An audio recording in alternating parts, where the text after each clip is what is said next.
tarde a todas. Que bom que você veio aqui. Aliás, você já disse para o seu cônjuge isso? Que bom que você está aqui. É isso aí.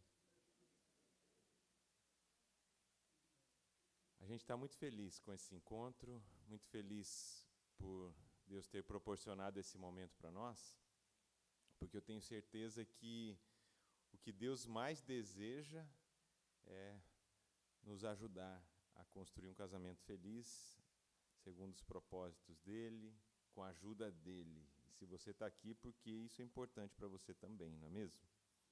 Amém. Vamos fazer uma oração? Deus, obrigado porque o Senhor nos dá esse tempo tão gostoso, um dia tão bonito e um dia especial, que o Senhor separou para que nós fôssemos abençoados e ministrados pelo Senhor. Nós consagramos esse momento, pedimos que o Senhor nos abençoe, que o Senhor nos dê aquilo que precisamos, assim como, ó Pai, todos os que estão aqui colaborando na equipe, ó Deus, os preletores, que todos nós sejamos guiados pelo Teu Espírito Santo, em nome de Jesus. Amém. Vamos ficar em pé? Tem duas canções.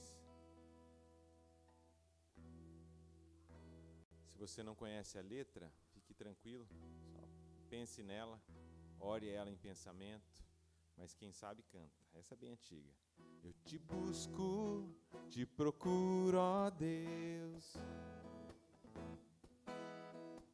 no silêncio tu estás.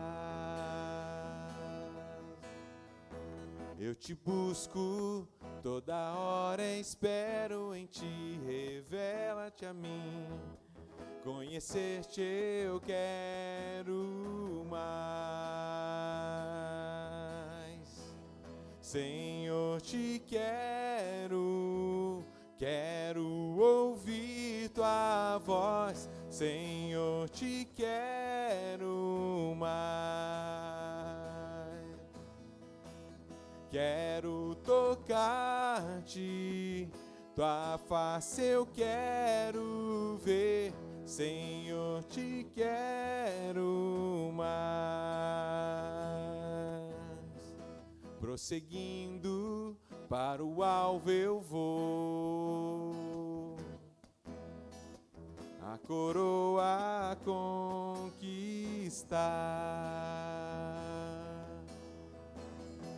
Quando nada pode me impedir, eu vou te seguir.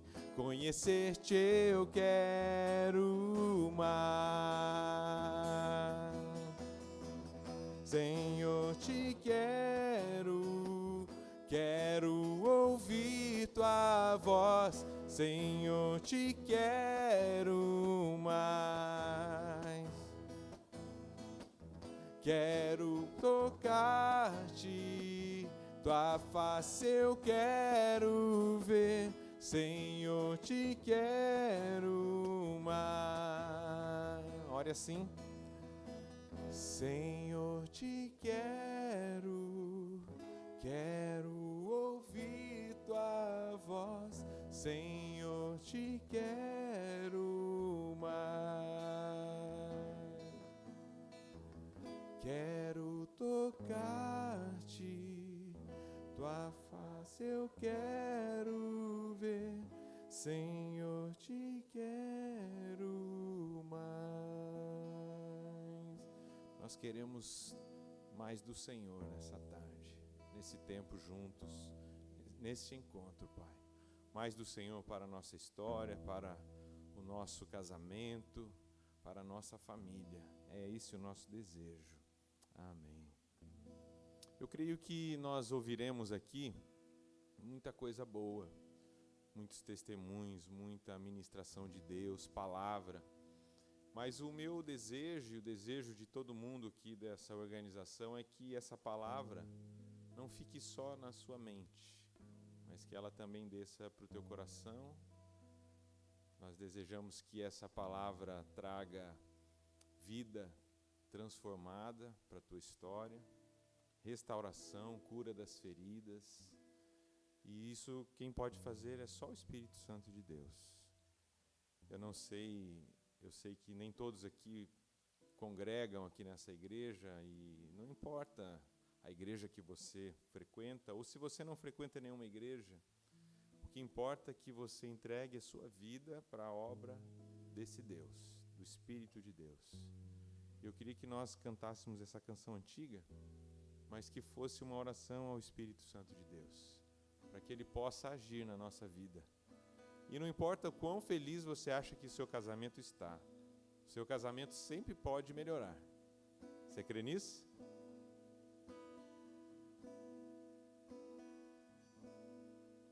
O Espírito de Deus está aqui, operando em nossos corações, trazendo sua vida e poder, ministrando sua graça e amor. Os feridos de alma são curados, os cativos e oprimidos livres são, os enfermos e doentes são sarados, pois o Espírito de Deus está aqui. Mais uma vez. O Espírito de Deus está aqui, operando em nossos corações, trazendo sua vida e poder, ministrando sua graça e amor. Os feridos de alma são curados, os cativos e oprimidos livres são, os enfermos e doentes são sarados, pois o Espírito de Deus está aqui. Pois o Espírito de Deus está aqui. Pois o Espírito de Deus está aqui. Sim, Deus, nós nos rendemos à presença do Teu Espírito e rogamos, pedimos que o Senhor continue nos curando, nos edificando, para a Tua honra e para a Tua glória. Amém. Vamos sentar?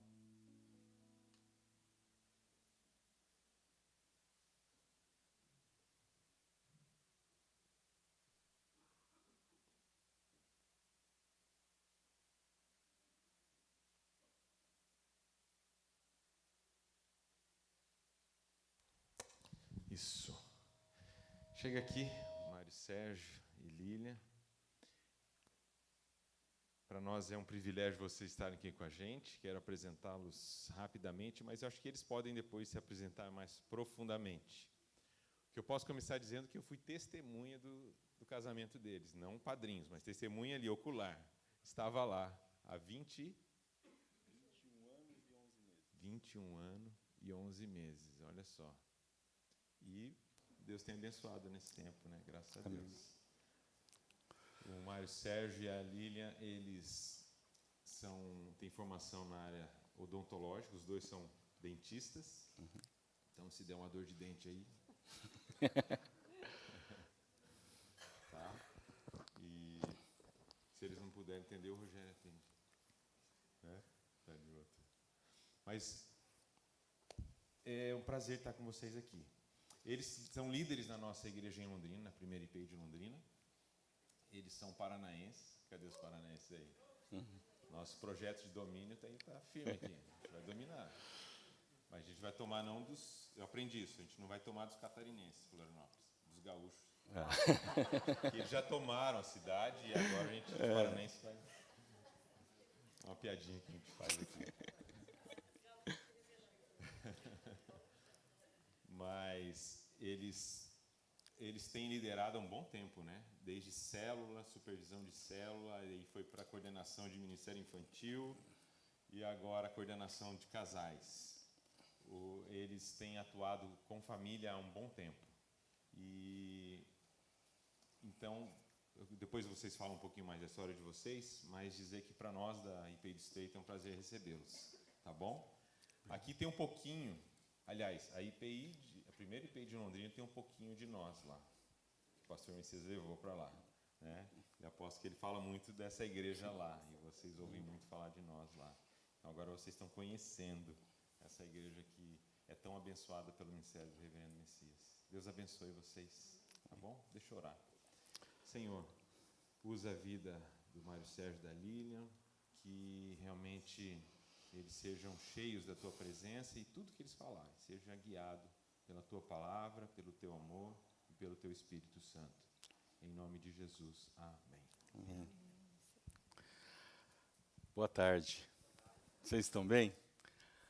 Uma alegria, né? Como o pastor Fabrício falou, a gente vem de Londrina, né? De uma igreja, trago de Londrina o abraço da nossa liderança, nosso pastor geral, o pastor Rodolfo Montosa, e outros dois pastores que é bem conhecidos, né? São bem conhecidos aqui de vocês, nossos queridos pastor Messias e pastor Matias.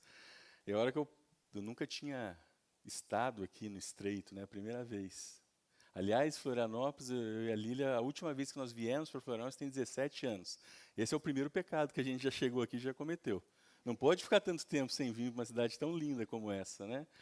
Mas nós viemos aqui a última vez, ela estava grávida da nossa filha mais velha, da Maria Fernanda. Nós temos 2 filhos, a Maria Fernanda com 17 anos, né? E o Pedro com 11. Maria Fernanda, recém-egressa na Universidade Estadual de Londrina, no curso de Psicologia, né? E o Pedro, um pré-adolescente, né? Entrando nessa fase. Como o pastor Fabrício falou, eu e a Lília, nós somos dentistas, né? Nos conhecemos na faculdade, somos formados pouco mais de 22 anos também, né? Que nós temos de casado. E há 14, mais especificamente, né? Trabalhar com famílias, nós estamos aí há um pouco mais de 14 anos trabalhando diretamente com famílias.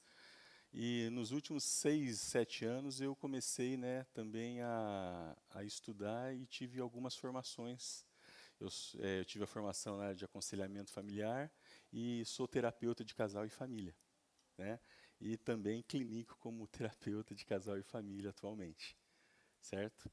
Então, nós queremos aqui vir essa tarde partilhar com vocês um pouquinho daquilo que Deus tem mostrado para a gente, tem realizado, né, no meio nosso, e espero que tenhamos aí, hoje e amanhã, momentos mesmo que o Senhor nos inspire. Amém? Então, eu quero falar uma coisa para vocês antes de começar. Eu vou começar falando, mas não se assustem que tem determinados momentos que a Lília vai intervir. Então, não está me corrigindo, tá? Isso é combinado já entre a gente, né? Vai ter determinados momentos que ela vai intervir, ela vai conversar. Vai ter determinados momentos que ela vai vir aqui também estar ministrando, certo? Então, para vocês não estranharem se eu estou falando, ela vai levantar a mãozinha ali, pegar o microfone e fazer uma intervenção. Está permitido, está acordado. Tá bom? Certo? Então, vamos lá. Queridos, quando o pastor Fabrício, né? A gente conversou em fevereiro, ele me fez o convite para nós estarmos aqui. E ele gosta de mim, ele é meu amigo, né? Ele não me chama para vir só hoje aqui, né? Ele me chama para vir em agosto também. Nós vamos ver se eles gostaram, se em agosto eles vierem bastante também, né? Que é para paz, que nós vamos estar falando para paz. Então, quando ele falou, nós falamos para casais, eu vejo assim, né? Casamento. Quando eu penso em casamento, eu vejo que é uma instituição divina. É uma instituição criada pelo Senhor. E é uma instituição hoje que tem sido atacada, ela tem sido denegrida, essa instituição hoje tem sido envergonhada, né? A gente vê que o casamento tem sofrido hoje muito, muito por causa do que a nossa sociedade, esse mundo contemporâneo, pós-moderno, né, que nós vivemos, ele tem trazido coisas que estão entrando dentro dos casamentos. Mas também muito o casamento tem sofrido por causa dos participantes do casamento.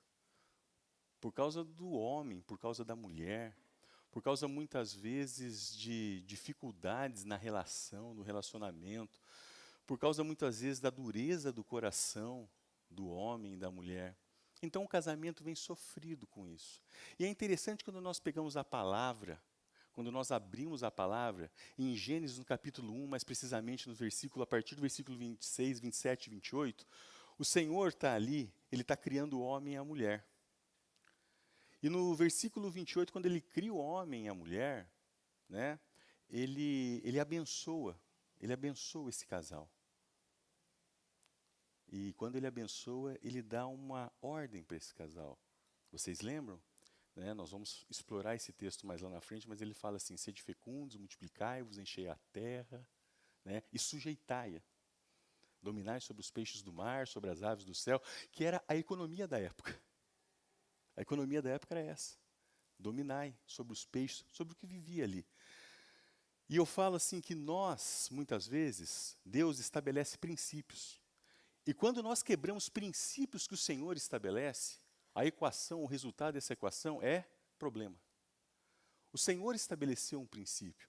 Sede fecundos, multiplicai-vos, enchei a terra. Fecundar, queridos, o que é fecundar a não ser o quê? Quando ocorre a fecundação? A fecundação ocorre quando o espermatozoide encontra o óvulo. Naquela época havia inseminação artificial? Não. Então o Senhor está dando a seguinte ordem, queridos, eu quero que vocês namorem. Eu quero que vocês se curtam. Eu quero que mulher, você aproveite do seu marido, você aproveite da sua mulher para o seu prazer. Aí depois ele vem, multiplicai-vos. Multiplicai-vos. Tenham filhos, formem famílias. Formem famílias. Enchei a terra. Vamos encher a terra com a nossa família, sendo testemunho para os que estão lá fora. E depois disso, é que nós vamos sujeitar. A gente faz tudo o contrário. A gente primeiro quer sujeitar. A gente primeiro quer ter a segurança de ter algo concreto para onde nós possamos nos ancorar. Queridos, a nossa segurança quem é? É Cristo. Não que nós não devemos, e nós temos a obrigação de sermos prudentes, sermos diligentes,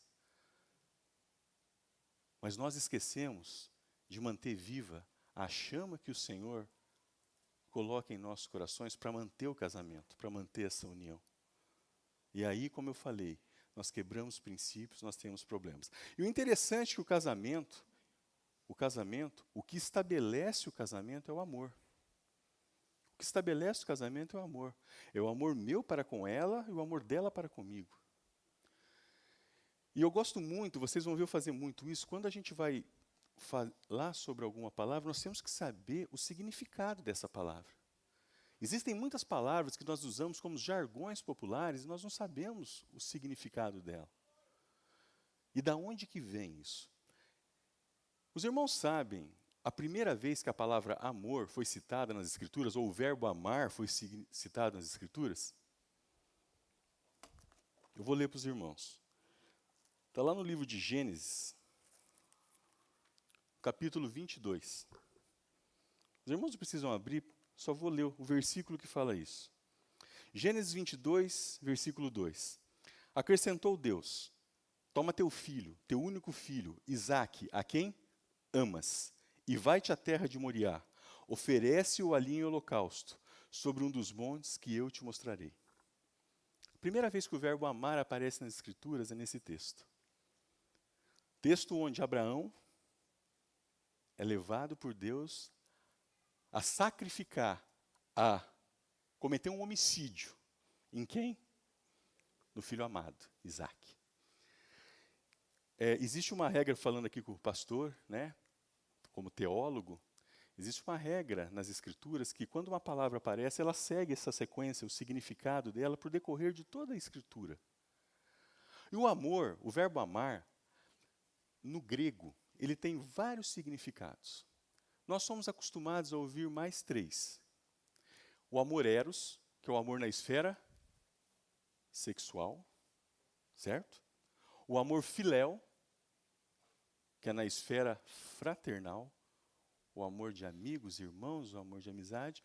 E o amor ágape ou agapau, que é o amor sacrificial. Sacrificial. Então, esse amor que aparece aqui é o amor sacrificial. Quando nós caminhamos um pouco mais nas Escrituras, quando fala do encontro de Isaac com Rebeca, quando Isaac vê Rebeca, o texto diz que ele pega a Rebeca, leva ele para sua tenda e a ama. A ama. Aí é a segunda vez que aparece a palavra. Mas o amor sacrificial. E o que é o amor sacrificial? É o sacrifício. É o sacrifício de nós nos sacrificarmos em relação ao outro. É o amor onde eu vou sacrificar algo em mim por ela. Onde ela vai se sacrificar algo nela por mim. É a doação. Sem você perder a sua identidade. Sem você perder a sua individualidade. Mas é o amor que o Senhor coloca em nós, para que nós venhamos a estabelecer no casamento essa vida 2. O casamento aparece nas Escrituras no capítulo 1 de Gênesis. E o casamento fecha as Escrituras no livro de Apocalipse, entre o casamento de Cristo com a igreja. Então o casamento é plano de Deus. O casamento é aquilo que Deus planejou para que a glória dele se estabelecesse aqui na terra. O casamento é o lugar onde a glória de Deus precisa resplandecer. E o que temos feito com isso? Por isso que eu quero partilhar com vocês do casamento conectado a Cristo. Conectado é um tema muito atual, né? A palavra, conexão, conectado, né? Vivemos num mundo conectado entre as pessoas, né? Hoje nós vemos assim, cada um está conectado com o outro. Se daqui a pouco a gente sair ali fora, a gente é capaz de se conectar em poucos segundos com uma pessoa que está lá na Inglaterra, na Rússia, no Japão e assim por diante. Agora nós temos que estar conectados a Cristo.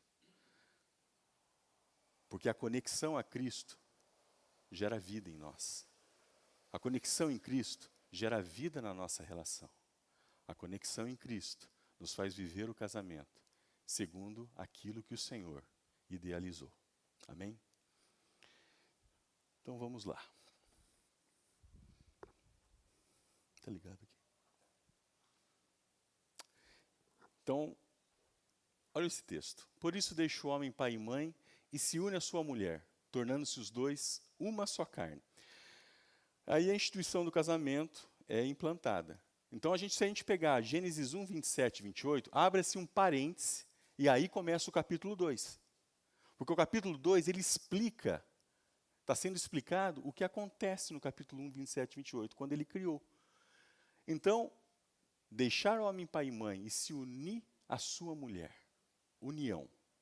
Nós temos que entender, para tudo que nós vamos falar aqui, nós temos que entender como que é essa união.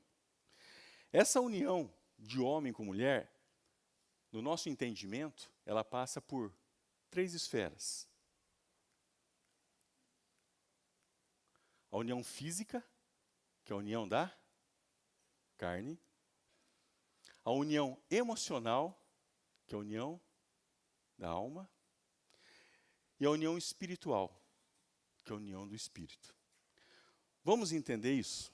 Então vamos... Eu queria 3 voluntários, por gentileza. Um de cada vez, pode ficar tranquilo. 3 voluntários. Rápido, gente, não vou fazer... Pode vir aqui. 1, Isso aqui é para quebrar o gelo, para vocês ficar. Tudo bem, querida? Mais um. 2. Só mais um, gente. Eu sei que tem muita gente que quer vir, mas só tem um vaga para mais um. Pode vir, vem cá. Isso. O seu marido. Então tá. Vem aqui, vamos ficar mais. Fica aí. Você fica no meio. Isso. Você vem para cá. Seu nome? William. Mirielle e o Alexandre. Então vamos entender uma coisa. William, vem aqui para frente. Alexandre, vem aqui para trás dela. Fica um filhinho de ano. Aí, certinho. Nós somos assim. Isso aqui somos nós, um indivíduo. Esse indivíduo, ele se divide. Aqui, vai lá agora. Em corpo ou carne, alma e espírito. Somos assim. O que controla as nossas ações, ela é a menorzinha, mas ela é ela. A alma. Controla aqui. O que está na nossa alma? Os nossos sentimentos, as nossas emoções, os nossos desejos, a nossa vontade. A nossa alma. Então, se a nossa alma, ela se virar e olhar aqui para a nossa carne, o nosso corpo, ela vai satisfazer as vontades de quem? E ela está dando as costas para quem? O Espírito vai ter ação nela? E eu vou falar para vocês uma coisa. Satisfazer isso aqui, isso é grandão, né? Assim, satisfazer os desejos da carne, a carne nossa é insaciável, queridos. Nossa carne é insaciável.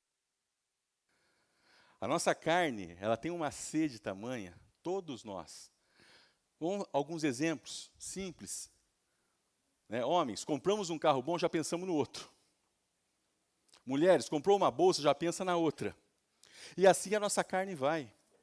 Eu sou de uma época, não sou tão velho, mas assim, eu sou de uma época em que tinha uma propaganda na televisão que falava da Cleibon Cremoso. Quem que lembra dessa margarina? Cleibon Cremoso, Era uma margarina. Agora, Cleibon Cremoso, depois, pão com margarina não, vamos pão com manteiga. Mas tem que ser aviação. Aqui tem manteiga aviação? Tem, Tá. Então tem que ser a manteiga aviação. Não, pão com manteiga aviação, não, então tem que ser o cream cheese. Não tem o cream cheese, e aí vai. Por que eu estou falando? Porque a nossa carne, ela é insaciável. E se a nossa alma, ela vai satisfazer os desejos da nossa carne, chega um ponto que nós vamos começar a ficar o quê? Esgotados. Esgotados. Por quê? Porque o Espírito não está tendo ação. Nós estamos dando as costas para o Espírito. Nós estamos satisfazendo o que? Os desejos da carne. Por outro lado, se a nossa alma se volta para o nosso espírito, nós vamos fazer o quê? Satisfazer o espírito. E o que tem no espírito? Gálatas 25, 22. Mas o fruto do espírito é amor, alegria, paz, longanimidade, benignidade, fidelidade, mansidão e domínio próprio, e contra essas coisas não há, a carne vem atrás. A carne vem. Por quê? Porque nós estamos olhando para o Espírito, e nós estamos satisfazendo o Espírito. Nós somos assim. À medida que nós olharmos para o Espírito, a nossa carne vai também ser guiada pelo Espírito, porque a nossa alma está sendo guiada por Ele. Amém? Obrigado, viu, queridos? Pode sentar. Eu sempre, quando eu vou falar, eu faço isso daqui porque eu gosto de falar muito nos aspectos da alma e do espírito, e da carne. Então, a gente, mostrando aqui, fica um pouco mais fácil da gente entender. E nós vamos começar a partilhar agora, então, quando eu e a Lília, a gente falando o que nós vamos trabalhar com vocês, o Senhor nos deu uma direção de trabalhar essas questões, mas com base na carta de Pedro, do apóstolo Pedro, a primeira carta de Pedro, no capítulo 1 ao 3. E por que nós vamos trabalhar a carta de Pedro? Lógico, pela direção do Senhor. Mas porque Pedro, nós temos que olhar para a figura de Pedro, de quem escreve essa carta. Quem era Pedro? Pedro era uma pessoa simples, um pescador. Só que Pedro, eu falo que ele exemplifica e é um modelo muito real, né, nas Escrituras, de como nós somos. Principalmente, eu me vejo muito em Pedro em muitas questões. O temperamento de Pedro, né? Pedro é aquele cara que fala, né? Que fala, que vive, que sente, né? Que vai de um polo ao outro, né? Vai do chão ao teto em poucos segundos e volta do mesmo jeito.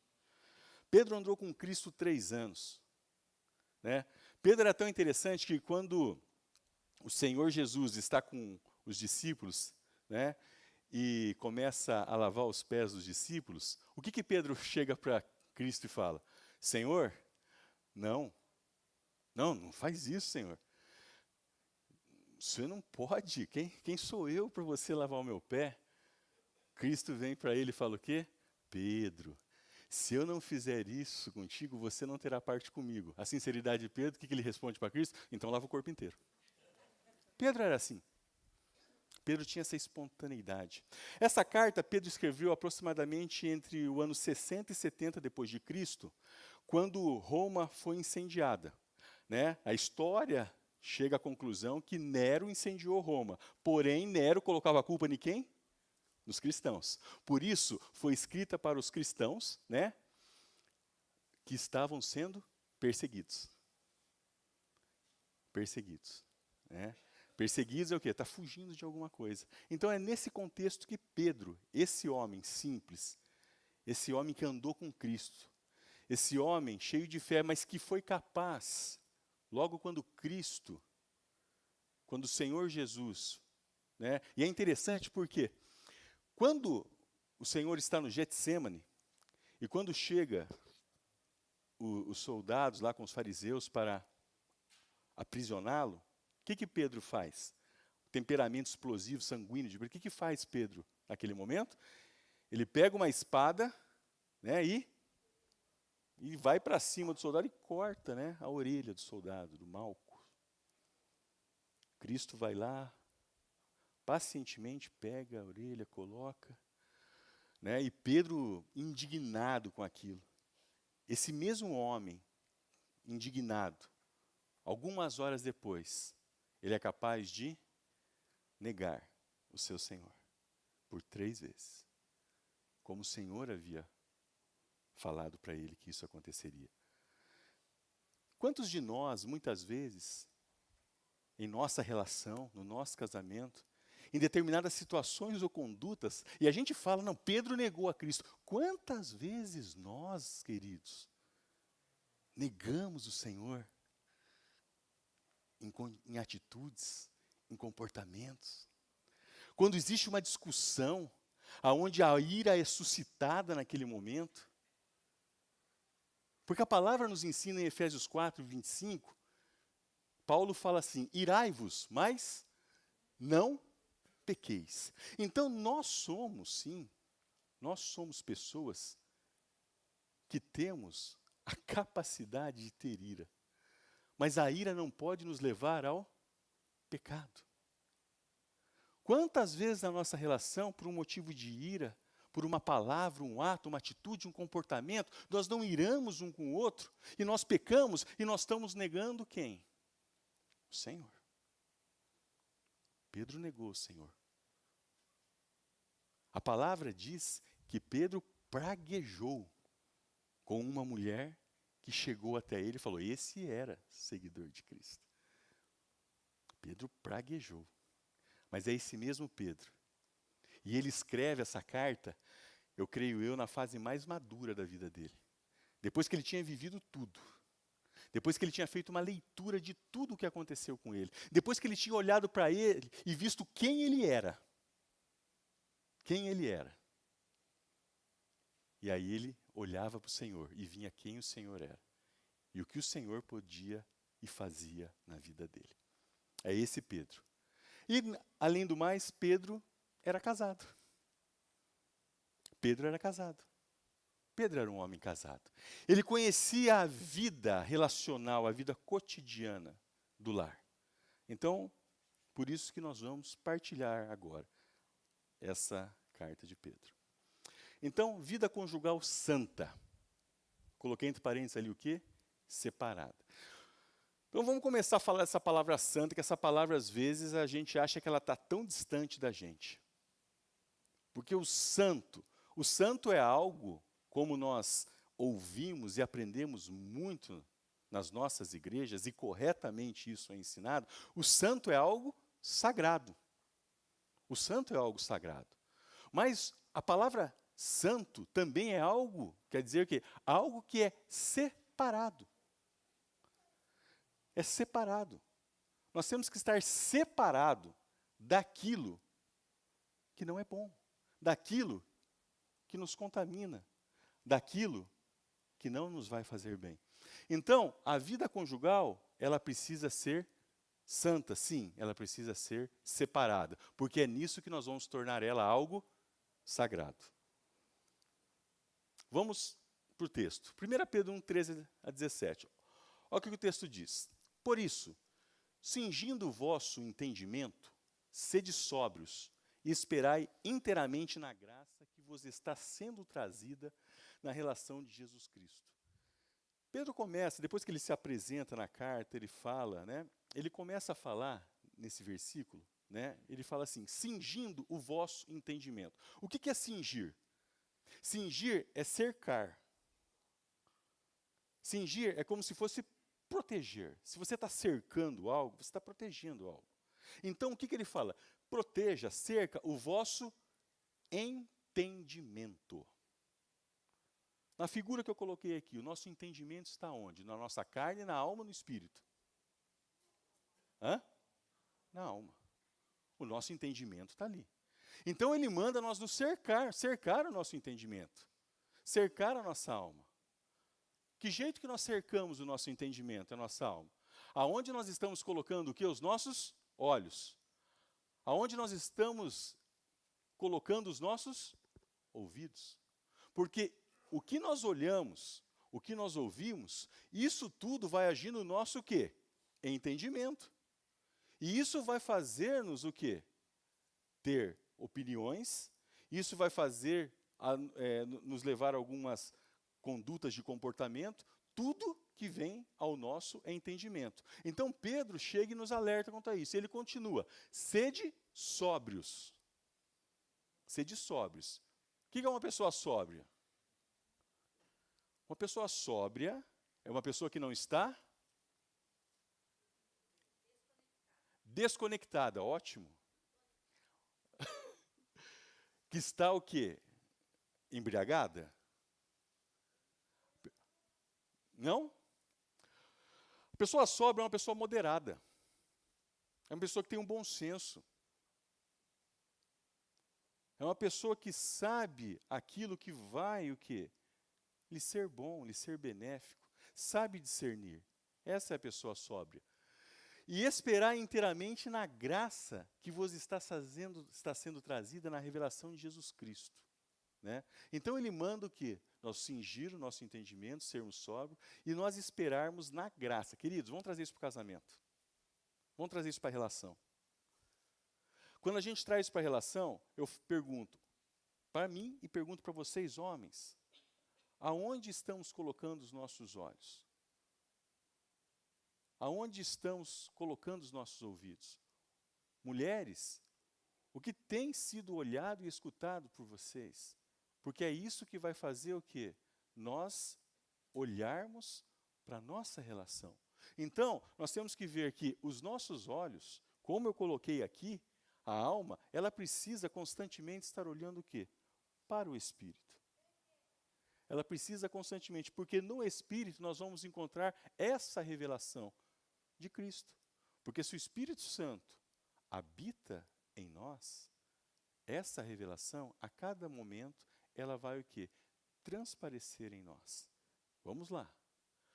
Como filhos da obediência, não vos amoldeis as paixões que tinhas anteriormente na vossa ignorância. Então ele está falando o quê? Ele está falando para nós sermos filhos da obediência. Quantos aqui, levanta a mão, se consideram pessoas obedientes? Pode levantar. né? E nós, muitas vezes, como pais, todos aqui são pais? Sim? E nós, muitas vezes, como pais, queremos a obediência dos filhos, né? Os filhos da obediência, entendeu? Pedro está chamando aqueles o quê? Aqueles que estão voltados aqui, ó, estão esperando nessa graça, onde Cristo é revelado. Nós temos dificuldade em obedecer, nós temos essa dificuldade, tá? E ele fala assim, não vos amoldeis as paixões que tinham anteriormente a vossa ignorância. Né? Então ele chama essas paixões que nós tínhamos, né? E nos chama de ignorantes também, está falando que isso daí era a ignorância que nós tínhamos. Paixão, né? Paixão, nós vamos explorar um pouquinho mais na frente, né, a paixão, mas a paixão, ela é o quê? Ela é um sentimento. É um sentimento do espírito? Sim ou não? Não. Paixão não é um sentimento do espírito. Paixão é um sentimento mais próximo da carne, concordam, os irmãos? Né? É bom estar apaixonado? Você se lembra aí da primeira vez que você olhou para essa pessoa que está do teu lado? Você se lembra? O coração não dava uma disparadinha? É bom ou não é? É bom, gente, é bom, né? Mas a paixão, nós estamos falando da paixão da relação, mas existem muitos de nós que têm paixão em outras coisas. Nós temos paixão em outras coisas. E essa paixão em outras coisas, muitas vezes, toma o lugar da nossa vida, que é um lugar onde o Senhor precisaria estar. Quer ver, homens? Que homem aqui é apaixonado por futebol? Eu gosto de futebol também. É uma paixão. Né? Uma vez eu estava conversando com um amigo meu, ele falou que ele tinha um cunhado, né, que ele era fanático, né, ele torcia para o Palmeiras. Eu sou palmeirense, tá, gente? Não precisam criticar, não. Mas esse cara, não sou eu esse cara, tá? Com as coisas minhas eu vou falar. Mas assim, ele era fanático. Diz que quando tinha jogo do Palmeiras, ele sentava na frente da televisão e ficava ali, ninguém podia falar com ele. Aí diz que certo dia a esposa chegou, ele vendo o jogo do Palmeiras, e ela começou a falar com ele. Começou a falar. Aí a esposa viu que ele não tinha nenhuma reação, né? Aí ela virou para ele e falou, mas escuta, o que você acha disso? Ei, falou o nome dele que eu não me lembro. O que você acha disso? Você está entendendo o que eu estou falando? Ele fez assim, fala só um pouquinho mais baixo. A paixão. Muitas vezes a paixão nos faz cego. Muitas vezes. A paixão nos faz cego. E se a paixão nos faz cego, ou nos fazia cego, nós éramos o quê? Ignorantes. Porque o ignorante muitas vezes, ele não consegue se aperceber daquilo que está em volta dele. Por ignorância. Certo? Então, ele vai falando assim. Pelo contrário, segundo é santo aquele que vos chamou, tornai-vos santo também vós mesmos em todo o vosso procedimento. Lembra do santo? Santo aquele que vos chamou, quem é? Cristo. Tornai-vos o quê? Santos. Cristo foi separado. Ele está falando para nós também nos tornarmos separados em todo o nosso procedimento. E aí nós começamos a ver nosso procedimento. Como está o nosso procedimento dentro da relação? Dentro da relação. Nós estamos separando a nossa relação? Nós estamos investindo na nossa relação? Como que nós estamos olhando para a nossa relação? Nós temos que ver. Nós temos que ver as condutas que nós estamos tendo e fazer uma leitura da nossa relação, a leitura dos nossos procedimentos. Aí no versículo 16 fala, porque está escrito, sede santos, porque eu sou santo. Ele nos exorta a isso. Ora, se invocais como Pai aquele que sem acepção de pessoas julga segundo as obras de cada um, portai-vos com temor durante o tempo da vossa peregrinação. temor. E aí Pedro fecha esse verso falando do temor. E o temor a Deus. E o temor é o que eu vejo que a nossa sociedade hoje está perdendo por completo. E o que é temor? Temor não é ter medo, nesse sentido aqui. O que é temer a Deus? É reverenciar Deus. É reverenciar Deus como o único Senhor. É reverenciar a Ele como supremo pastor. É reverenciar a Ele como o Criador, o provedor. É essa reverência a Deus. É olhar para nós e nos esvaziarmos de nós, humildemente, e reconhecermos quem Ele é. O texto fala assim, Provérbios 1:7, o temor do Senhor é o princípio do saber, mas os loucos desprezam a sabedoria e o ensino. É quando paramos de olhar para Ele. Olha esse texto em Provérbios também, que bonito, que fala do temor. O que é o temor do Senhor? O temor do Senhor é odiar o mal, a soberba e a arrogância, e o mau caminho e a boca perversa. Eu os odeio.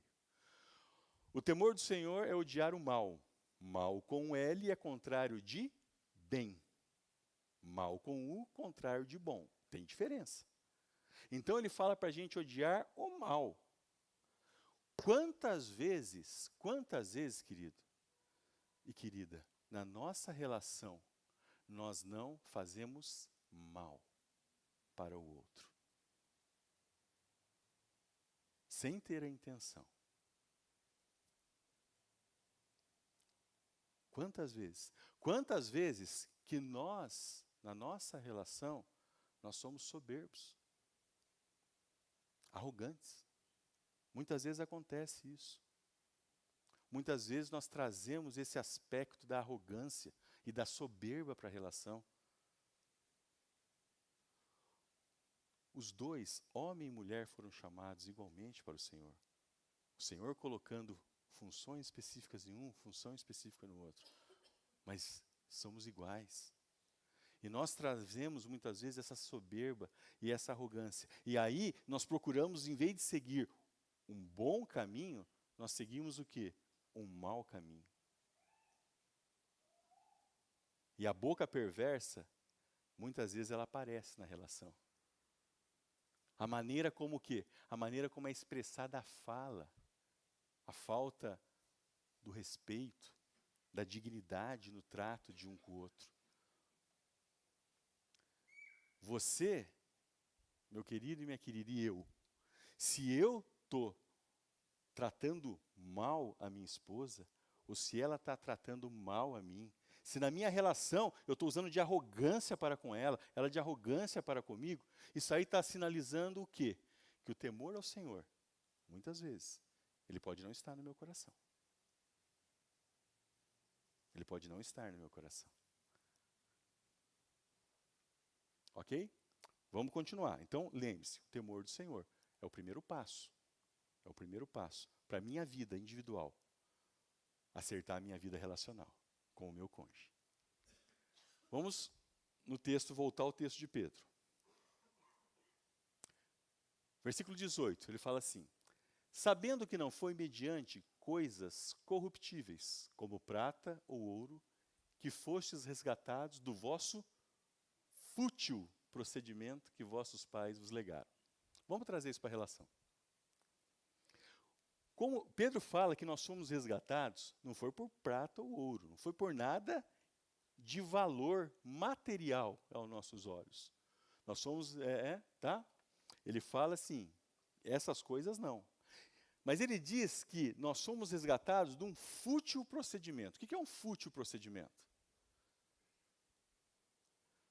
O que é uma coisa fútil? Hã? Uma coisa que não tem valor? Leviano. Uma coisa incorreta, pejorativa. Uma coisa que não é boa. Agora, olha o que ele traz isso. Que vossos pais vos legaram. Como que a gente traz isso para o casamento? A gente vem para a relação. Eu venho de uma família, a Lília vem de outra, completamente diferente. Famílias completamente diferentes, com valores às vezes diferentes, com comportamentos diferentes, com condutas diferentes, com expressões de amor diferentes. Eu trago coisas boas da minha família, ela traz coisas boas da família dela.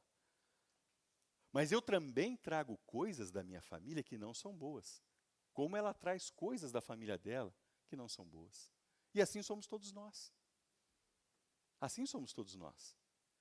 E muitas vezes nós estamos na relação, né, e nós deixamos exacerbar, nós deixamos aflorar na nossa relação aquelas coisas que não são boas.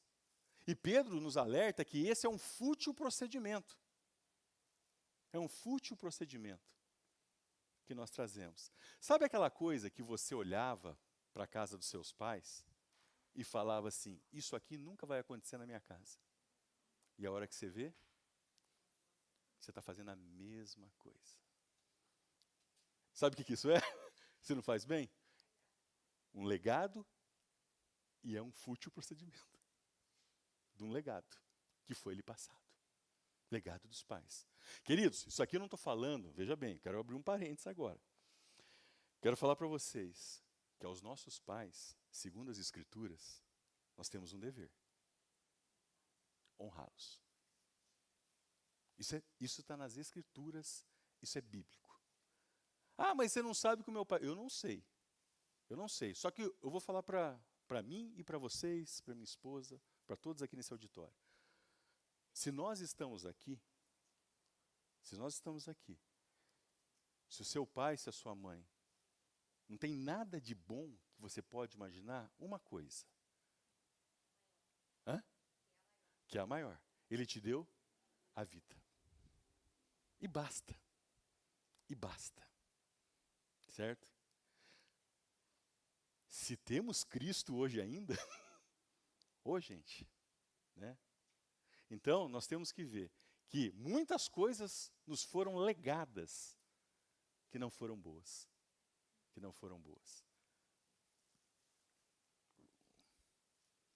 Mas pelo precioso sangue como de cordeiro sem defeito e sem mácula, o sangue de Cristo, conhecido com efeito antes da fundação do mundo, porém manifestado do fim dos tempos por amor de vós, que por meio dele tendes fé em Deus, o qual o ressuscitou dentre os mortos, e lhe deu glória, de sorte que a vossa fé e esperança estejam em Deus. Tudo aquilo de ruim, tudo aquilo que nos chega num legado que não é bom, nós temos que ver que em Cristo, e somente nele, nós podemos romper. Ah, então é simples? Não é tão simples. Não é tão simples. Porque existem muitos legados, né, que tornam verdadeiros traumas na vida de muitos. E abalam muito as emoções. E, assim, esses que estão com suas emoções extremamente abaladas e que não conseguem, nas suas emoções, olhar para Cristo, essas pessoas precisam ser ajudadas. Eu quero falar para vocês, meus irmãos, não é demérito nenhum, não é vergonha nenhuma, quando nós não conseguimos e não estamos conseguindo andar, quando nós não estamos conseguindo na nossa relação ou na nossa vida individual, caminhar num propósito que o Senhor tem para nós levantarmos a nossa mão e falar assim, eu preciso de ajuda. Eu preciso de ajuda. E um irmão na fé pode te ajudar. Existem profissionais para isso, para ajudar. Não é demérito. Ah, mas Deus vai fazer, mas o caminho que Ele vai fazer, nós não sabemos. Nós não sabemos o caminho que Ele tem. Às vezes o caminho que Ele tem para mim é um, para minha esposa é outro, para o pastor Fabrício é outro, e assim por diante. Mas nós temos que crer que Ele vai fazer. E Ele pode levantar pessoas para nos ajudar nisso. E Ele fala de fé, certo? Fé nos leva a nós olharmos para o Senhor. A palavra nos ensina que, primeira coisa de fé, sem fé é o quê? É impossível agradar a Deus. Sem fé é impossível. E a fé vem pelo e ouvir a palavra de Deus. Né? A fé vem pelo ouvir e ouvir para a palavra de Deus. Então, se por um lado nós precisamos entender, como homens e mulheres, na nossa relação com o Senhor, nós precisamos resgatar em nós o temor. Em segundo lugar, nós precisamos olhar para Deus. É olhar para o Senhor. E muitas vezes nós não estamos olhando para o Senhor. Nós precisamos olhar para o Senhor. O texto do Salmo 121 diz assim: elevo meus olhos para os montes. De onde me vem o socorro? O meu socorro vem do Senhor, que fez os céus e a terra. Salmo 121 e 2. Aqui é um cenário meio catastrófico. E eu quero aqui falar um breve testemunho meu, da minha vida. Por volta de quase 7 anos atrás, nós fomos acometidos de um momento de muita turbulência e adversidade em nossas vidas. A Lília, a minha esposa, foi diagnosticada no dia 1º de agosto de 2011 de câncer de mama. Então, ela estava com 39 anos, não existia histórico de câncer nenhum na sua família, nem de mama e nem de qualquer tipo de câncer, até onde a gente sabia. Né? O que aconteceu? Exames de rotina, ela já tinha feito uma mamografia 2 anos antes e foi fazer uma nova mamografia e fez os exames. O médico então falou assim: olha, eu te aviso se der algum problema. Tudo bem? Tudo bem. Só teve um problema. Ela fez o exame em fevereiro. O médico ligou em agosto. 5 meses. 5 meses passaram. Nesses 5 meses, não sei se existem médicos aqui, alguém da área de saúde, mas você sabe que o tumor ele vai o quê? Crescendo. Então, no dia 1º de agosto, né, no dia, mais precisamente, no dia 6 de julho, dia do nosso aniversário de casamento, eu chego em casa um dia e ela recebe uma ligação da secretária do médico, pedindo para ela ir até lá, que tinha dado um problema na mamografia dela. Ela nem lembrava a mamografia que ela tinha feito. Bom, do dia 6 de julho até o dia 1º de agosto foi o período do quê? De investigação, de biópsias e tudo mais, até que no dia 1º de agosto sai o quê? O diagnóstico. O dia 1º de agosto era um sábado chuvoso em Londrina. E na noite do dia 31 para o dia 1º, o meu filho, o Pedro, então ele estava com 4 anos, e ele não dormiu aquela noite. Ele estava bem até por volta das 6, 7 horas da noite, e ele começou com uma dor na perna. E era interessante que a dor na perna dele, ele não podia mexer. Ele mexia assim, doía, ele começava a gritar, e o Pedro, assim, ele só grita se tem dor. Mas assim, era interessante que a dor vinha e voltava. Ficava 40 minutos, daí vinha uma crise, e a gente ligou para o pediatra. Ele falou: administra um analgésico, pode ser uma inflamação viral, que às vezes acontece isso. Tá. E ele não dormiu a noite inteira, levamos ele para a nossa cama, tudo. E de manhã acordamos, fomos para o médico, ele ficou com a minha sogra em casa. Aí a hora que a gente chega do médico, né, vocês imaginam como a gente estava. E nós, por sermos da área de saúde, principalmente eu ia lendo sempre, durante 15, 20 dias, eu olhava as terminologias, eu já sabia mais ou menos o problema. Né? Então, nós fomos administrando isso daí. Chega nesse dia, nós voltamos do médico, a cabeça nossa, vocês imaginam como é que estava, fomos contar para a mãe dela, contamos para a minha sogra, só que a gente escutava os gritos do Pedro. Ela falou: tá, só que agora vocês cuidem do Pedro. O Pedro não parou de gritar de dor. Resumindo, que a história é longa. Eu liguei para o pediatra mandou eu para um hospital ortopédico que tem na Londrina. Só que eu falei: vou levar meu filho para um hospital ortopédico. Tinha um ortopedista lá em Londrina, que ele tem uma agenda extremamente concorrida. Se você vai ortopedista infantil, você vai marcar agenda com ele, é para 5, 6 meses. Naquele momento, eu tinha uma pessoa que eu conhecia, que conhecia a esposa desse médico. Eu liguei para essa pessoa, o médico falou, dali meia hora eu estou esperando eles lá no hospital. Aí ele foi, examinou meu filho, vamos fazer o exame. Ele já queria internar o nosso filho, aí eu contei para ele. A Lília começou a chorar. Eu falei, olha, nós recebemos o diagnóstico. Ele falou, não, então vamos para casa de vocês, eu ligo mais à noite. Aí ele ligou, 8 horas da noite. E interessante que nesse momento, na hora que cheguei em casa, o Pedro tinha dormido, estava quietinho, sem dor. A hora que nós chegamos em casa, né, meus pais estavam lá, minha sogra, a família já tinha, sabe aquela comoção normal da família, vindo ali para dar uma palavra de apoio, para ficar junto. E ele adormeceu, meu pai, ele gostava muito de salame, né? Meu pai trouxe um salaminho, ele comeu uns 3 fatiazinhas de salame e dormiu. 8 horas o médico liga. O médico fala assim, Mário, como é que está o Pedro? Eu falei, está bem, ele está dormindo. Ele falou, tá, mas traz ele para o hospital, que deu um problema nos exames. Vamos para o hospital. Eu moro 2 quadras do hospital. Fazia uma curva para entrar no hospital. No que eu fiz a curva com o carro, ele gritava de dor. Chegamos lá, o médico fez um ultrassom que precisou fazer. O médico fala assim, já viu o que eu queria, ele vai para a cirurgia. Ele estava com uma artrite séptica. O que é artrite séptica? É uma colônia de bactérias que se forma na cabeça do fêmur.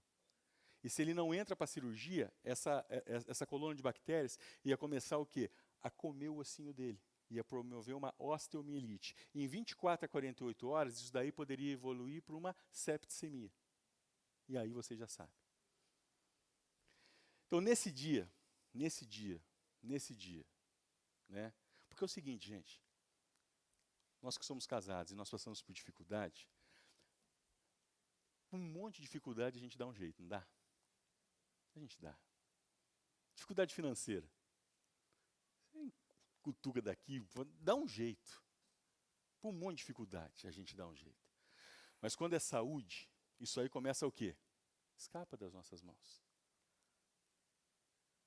E nessa semana, o querido pastor nosso, pastor Pedro Leal, lá da nossa igreja, ele tinha ido no meu consultório e tinha me ministrado nesse texto. Aí eu olhei para o Senhor. Falei, Senhor, eu não tenho mais nada. Eu falava para a Lília que eu parecia que eu estava num filme. E eu via as coisas acontecerem. Mas eu olhei para o Senhor.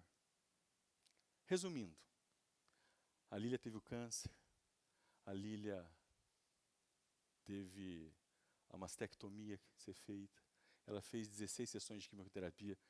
Olha o cabelão dela. Ficou carequinha. Coisa mais linda do mundo. Né?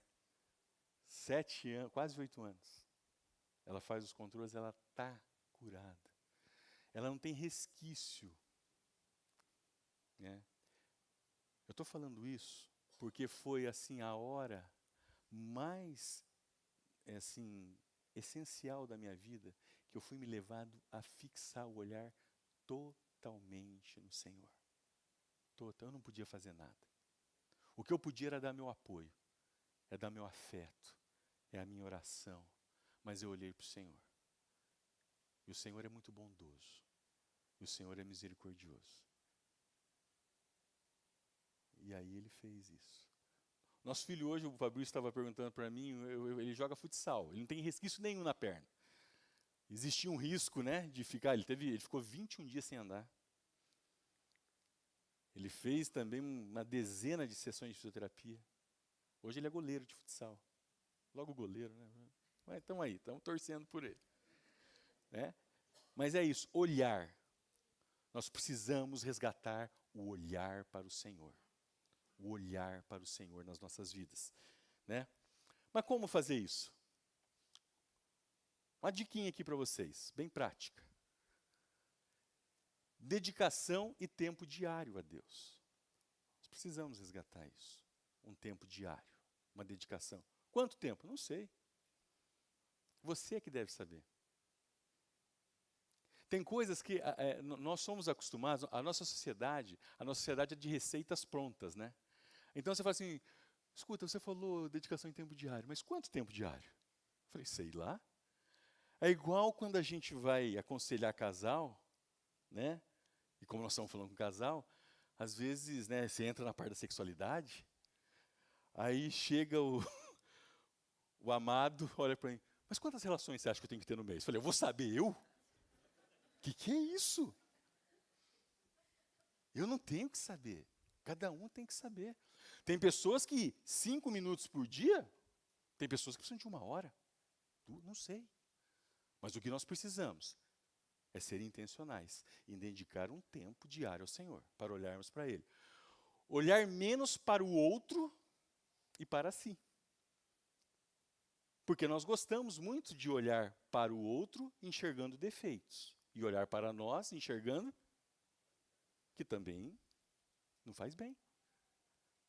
Esse olhar para o outro e olhar para si nos impede o quê? De olhar para Deus. Não apenas olhar para o hoje, mas sim para a eternidade. Você já fez esse exercício? Vamos pensar um pouquinho. Nós ficamos aqui, vivemos nesse mundo, em média, a vida hoje, né, dados, se alguém tiver um dado mais atual, pode me corrigir, tá? Mas a vida média do brasileiro hoje, ela está em torno de 78 anos, parece. Né? Foi a última vez que eu vi, está isso daí. 78 anos. Então a gente se mata, literalmente. A gente se mata, a gente se degladia, a gente quer trabalhar, a gente quer ter, a gente quer fazer, por 78 anos. A minha pergunta é, o que nós estamos fazendo para a eternidade? Porque se somos filhos, se cremos que o Senhor voltará, nós temos que crer que nós iremos viver aonde? Numa eternidade. Numa eternidade. Então, o que nós estamos fazendo pela nossa eternidade? Estamos olhando para a nossa eternidade? E por último, contemplar o Senhor. E nós vamos fazer um exercício agora. De contemplar. De contemplar o Senhor. Contemplar, o que é contemplar? Contemplar é quando você admira alguém por alguma coisa. Eu creio que o Senhor, o nosso Deus, Ele é digno de ser contemplado. Então eu vou pedir para vocês agora, por 2 minutos, nós vamos fazer um exercício. 2 minutos cravados. Você vai fechar o seu olho. Tá? A hora que eu der o ok. Espera aí. E você vai contemplar. Você não vai pedir nada, tá? Não é hora de pedir. Você não vai agradecer. Você vai contemplar Ele. Pelo que Ele é. Pelo que Ele fez. E porque Ele poderá fazer. 2 minutinhos. A partir de agora. Fecha seu olho. Não abra.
Te contemplo, ó Pai, na beleza da tua santidade, te adoro em amor, em espírito e em verdade, por aquilo que tu és.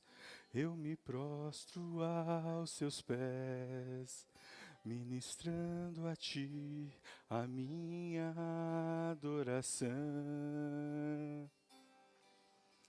ministrando a ti a minha adoração. Santo, Santo, Santo és tu, Senhor. Santo, Santo, Santo és, Senhor. Tu és minha alegria. Você pode cantar. E a minha força para viver. Sacias minha sede e libertas o meu ser. Dentro do meu coração só existe adoração. Encontraste em mim um trono para ti. Encontraste em mim um trono para ti. Tu és digno, digno,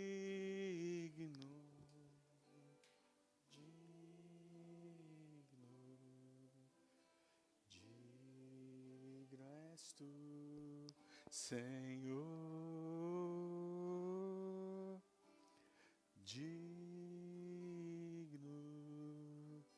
digno, digno és tu, Senhor. Amém. É bom contemplar? É bom. 2 minutos, virou mais 3 minutos por causa da música.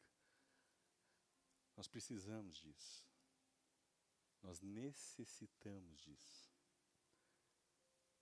Precisamos temer o Senhor. Precisamos olhar para o Senhor. Precisamos contemplar o Senhor. Muitas vezes não fazemos isso, sabe por quê? Não temos tempo. Estamos cansados. Precisamos de algo que nos alivie. Mas o que o Senhor Jesus nos diz em Mateus capítulo 11, queridos? Vinde a mim, todos os que estáis cansados e sobrecarregados, e eu vos aliviarei. Tomai sobre vós o meu jugo e aprendei de mim, porque sou manso e humilde. E encontrarão o quê? Para as vossas almas. Nossas almas estão muito cansadas. Elas estão cansadas. Nós precisamos encontrar o descanso que está em Cristo, que está no nosso Deus. Amém? Vamos avançar. Voltando ao texto de Pedro. Olha aqui o que ele fala, versículo 22. Tendo purificado a vossa alma pela vossa obediência à verdade. Veja bem, olha o que Pedro fala. Ele fala que se nós purificarmos a nossa alma... Por que a gente precisa purificar uma coisa? Porque ela não está pura, ela não está limpa. Mas que jeito que nós vamos purificar? Pela nossa obediência à verdade. Quem é a verdade? O que Jesus nos ensina em João? Eu sou o caminho, eu sou a verdade, eu sou a vida. Ninguém vem ao Pai senão por mim. A outra verdade é o quê? A palavra. É aqui que nós encontramos o quê? A purificação da nossa alma. Mas muitas vezes nós estamos sem forças para isso. Nós não temos força. A nossa alma, muitas vezes, ela está tão doente. ela está tão impura no sentido que de estar contaminada, e a contaminação na área de saúde, ela se torna o que? Uma infecção, que ela vira o quê? Uma patologia, uma doença. A nossa alma, muitas vezes, ela está contaminada.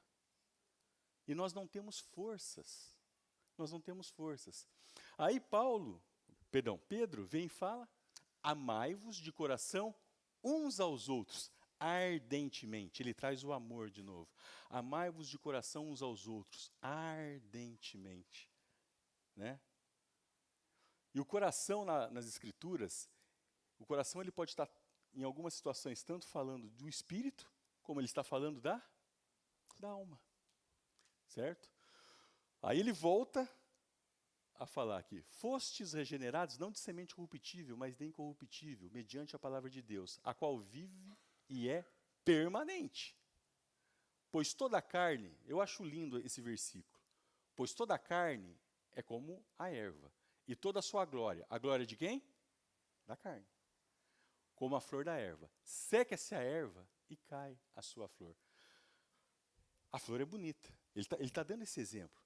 A erva e como a flor da erva. É um cenário bonito. Mas se a erva secar, o que acontece com a flor? O que está sustentando a flor? A erva. Se a erva secar, o que acontece com a flor? Ela cai. Se a nossa alma ficar olhando só para a carne, como eu coloquei aqui, o que vai acontecer? Não adianta. Ela tem que voltar e se olhar para o Espírito. A palavra do Senhor, porém, permanece eternamente. Ora, esta é a palavra que vos foi evangelizada. Aí ele vem e fala de novo. Despojando-vos, portanto, de toda maldade e dolo, de hipocrisias e invejas e de toda sorte de maledicências. Vamos trazer isso para nós. Despojar o quê? É retirar. Nós temos que retirar toda maldade e dolo. Queridos, o que é dolo? Dolo é quando nós vamos fazer uma coisa intencional que vai prejudicar alguém. Correto? Tem algum advogado? É isso? Então tá. Dolo é isso. Quantas vezes na nossa relação nós não agimos dolosamente um para com o outro? Quantas vezes? Quantas vezes, queridos, em coisas pequenas. Aí você fala: não, dolo, eu nunca matei, eu nunca roubei, eu nunca... Queridos, o dolo pode ser uma atitude, uma palavra ríspida, que você sabe que vai magoar o cônjuge, uma ofensa.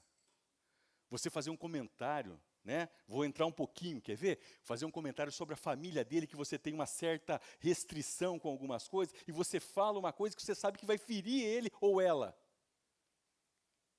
Você está sendo doloso. É preciso se despojar disso. É preciso a gente se desarmar disso. Mas nós ficamos armados nisso daí. E aí a gente não se despoja. Aí a nossa alma continua o quê? Adoecida. E a ação do Senhor nisso? Hipocrisia.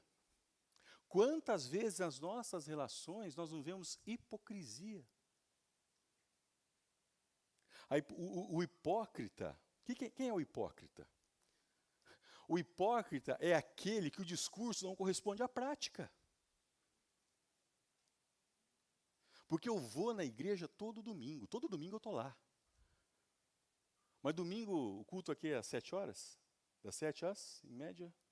Das 7 às 8h30. Então, domingo, 1h30 da noite, né? Perdão, todo domingo, por 1h30, ou seja, 1h30 na semana, eu sou crente. E se eu, todos os dias da semana, eu ajo de outra maneira, começar dentro da minha casa, eu sou um hipócrita. Mas eu falo para os outros quem eu sou, eu falo para minha esposa, eu falo para os meus filhos. Queridos, hipocrisia é conduta errônea daquilo que se prega, daquilo que se fala. E eu falo que no nosso meio cristão, e eu vou falar isso com todo respeito a uma autoridade pastoral nossa aqui, no nosso meio cristão, nós somos muito bons na teoria. Nós somos muito bons. Nós deixamos a desejar muito na prática dessa teoria. Por quê?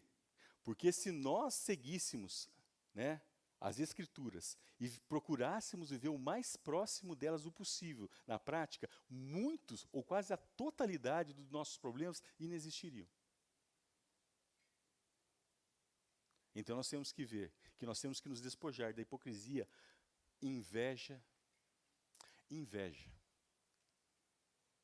A inveja é um sentimento perigoso. Porque do que se tem inveja? Me ajudem? Do que se tem inveja? Daquilo que não se tem. Daquilo que não se tem inveja. E aonde está o contentamento que Paulo nos ensina em Filipenses capítulo 4?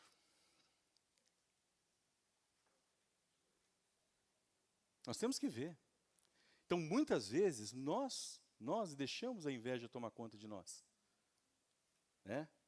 Porque Paulo nos ensina lá em Filipenses capítulo 4, que o Senhor Deus, em sua riqueza e glória, há de suprir em Cristo Jesus o quê? Todas as nossas necessidades. Aí Paulo vem e fala que ele soube viver em toda e qualquer situação, correto? Ele soube passar fome, como estar em fartura, né? Em toda situação. Aí ele fecha o texto com um versículo que é usado erroneamente na maioria dos lugares. Ele fala assim, tudo posso naquele que me fortalece. Já viu o cristão metido? Ele chega e fala, tudo posso, porque ele me fortalece. Então tá, você pode passar fome, você pode viver na escassez, você pode viver suprir. É esse o contexto do tudo posso naquele que me fortalece. Que nós podemos viver numa vida de escassez. Nós podemos, porque quem nos fortalece? Ele, não nós. Então a gente tem que olhar para isso. Né? Tudo podemos, sim, naquele que nos fortalece. E maledicências. Maledicências. Eu acho que em Florianópolis não existe isso. Tem, Soninha? Só em Londrina. Soninha, sabe o que eu estava falando? Eu lembro de você quando você foi. Você lembra quando você foi em casa? Tivemos a honra de estar com a Soninha há 10 anos atrás, né? Mas assim, eu falo assim, maledicência. Como nós, né, muitas vezes somos maldizentes. Como? Palavras têm poder, queridos. O que você está falando para a tua esposa, o que você está falando para o teu esposo, o que você está falando para o seu filho. Né? Nós temos que tomar cuidado. As Escrituras nos ensinam muito sobre o poder da palavra. Sobre homens e mulheres que fizeram usos errôneos da palavra em favor de outros. Então nós temos que tomar cuidado. Como nós estamos falando. Como nós estamos nos dirigindo ao nosso cônjuge. Tá? Aí ele fala, desejai ardentemente como crianças recém-nascidas o genuíno leite espiritual, para que por ele você seja dado crescimento para a salvação. Por que ele faz esse comparativo à criança? Será? Bom, não tem nada a ver, ele joga uma criança no meio. Por quê? O que é mais fácil você ensinar? Uma criança ou um adulto? É lógico. É muito mais fácil. Aí uns devem estar pensando, você não conhece o criança que eu conheço. Eu falo assim, me apresenta o pai. Me apresenta a mãe. Né? Gente, a criança é pura de mente. Quando a gente vê uma criança tendo uma atitude diferente, nós temos que olhar algum contexto onde essa criança está inserida. Muitas vezes ela está só reproduzindo algumas coisas. Ou, como nós falamos, externalizando alguma coisa. Então nós temos que ver. Ele fala criança por quê? Porque nós precisamos, perante o Senhor, sim, nos apresentar como crianças. Ter essa sede que tem a criança, a vontade de aprender que tem a criança, que muitas vezes nós não temos. Se é que já tens a experiência de que o Senhor é bondoso. Chegando-vos para ele, a pedra viva, a pedra que vive, rejeitada sim pelos homens, mas para com Deus eleita e preciosa. Também vós mesmos como pedras que vivem, sois edificados casa espiritual, para ser sacerdócio santo. Interessante. Jesus Cristo é a pedra viva, a pedra angular, certo? E ele fala aí que a pedra que vive rejeitada pelos homens, mas preciosa para Deus. A partir do momento que nós estamos em Cristo, o quê? Nós nos tornamos o quê? Pedras que vivem. E ele fala para nós que somos edificados casa espiritual para seres o quê? Sacerdócio santo. Aí nós nos remete à figura do sacerdote. Quem era o sacerdote na cultura judaica? O sacerdote era quem? Era o representante, certo? De Deus para com o povo. O sacerdote, o povo tinha seus pedidos, as suas queixas, as suas causas. Eles traziam para quem isso? Sacerdote. O que o sacerdote fazia? Sacrifício e levava a Deus, certo? E trazia ao povo. Em Cristo, o que aconteceu? Quebrou o sacerdócio. E nós todos o quê? Pelo acesso que nós temos ao Senhor por Cristo, somos o quê? Sacerdotes. E aí eu te pergunto, o exercício do sacerdote, aonde que ele começa nas nossas vidas? No lar. O exercício do sacerdócio começa no lar. O marido sendo sacerdote do lar, a esposa olhando para o marido olhando para a esposa, filhos olhando para o pai. Eu tenho uma história engraçada, né, com meus filhos, que uma vez eu fui explicar para eles essa questão do sacerdote. O sacerdócio do lar, eu falei com eles, aí tem uns 4, 5 anos, que eu era o sacerdote da casa. A menina que é mais velha, né, meio espirituosa assim, ela me apelidou de Sassa. Eu virei o Sassa, eles brincam comigo até hoje. Falei, olha que essas coisas não se brincam. Mas assim, é o sacerdócio. Nós somos sacerdotes. Vós sois sacerdócio santo, nação eleita, povo reconhecido. Pedro nos ensina isso, certo? Aí olha o que ele fala. Vós sim que antes não erais povo, mas agora sois povo de Deus, que não tinhas alcançado misericórdia, mas agora alcançaste misericórdia. Lembra quando ele falou lá atrás, aquilo que foi nos legado dos nossos pais, aquilo do nosso fútil procedimento, quando nós não conhecíamos Cristo. A partir do momento que nós conhecemos Cristo, nós nos tornamos povo. Nós nos tornamos povo de Deus. E nós alcançamos a misericórdia. Misericórdia que vem da parte de Deus sobre as nossas vidas. Amados, exorto-vos como peregrinos e forasteiros, que sois, a vos absterdes das paixões carnais, que fazem guerra contra quem? A alma. Absterdes das paixões carnais. Isso está falando o quê? Que nós temos uma carne que tem paixões. O que nós temos que procurar fazer? Nos abster. Nos abster. Porque a paixão existe na carne. Nós temos que nos abster. Mantendo exemplar o vosso procedimento no meio dos gentios, para que naquilo que falam contra vós, outros como de malfeitores, observando-os em vossas boas obras, glorifiquem a Deus no dia da visitação. Mais uma vez ele vem e fala o nosso procedimento, que está relacionado aqui a testemunho. Testemunho. Queridos, o casamento, a relação, ela é observada a todo instante, principalmente dentro de casa. Pelos filhos, por familiares, por amigos. Qual o procedimento que as pessoas estão vendo Cristo em nós? As pessoas estão vendo algo diferente em nós? Eu, na minha vida, eu busquei olhar para as pessoas que eu via algo diferente. E com a graça de Deus, eu vi isso em pessoas o quê? Pessoas servas, pessoas que serviam a Cristo. E isso foi modelo para as nossas vidas. E isso nos dá essa nova identidade. A nossa identidade, a identidade daquele que conhece e confessa Jesus Cristo como Senhor e Salvador, você tem uma nova identidade. Nós éramos o quê? Mortos. Eu tenho um amigo, né, cristão, que ele prega, gosto muito de ouvi-lo, ouvi muito ele, e ele fala assim, o que ele fala soa até meio forte. Ele fala que nós, todos nós, sem Cristo, na nossa identidade, sem Cristo, nós somos merecedores de uma coisa. Ele fala que nós somos merecedores do inferno. Mas em Cristo,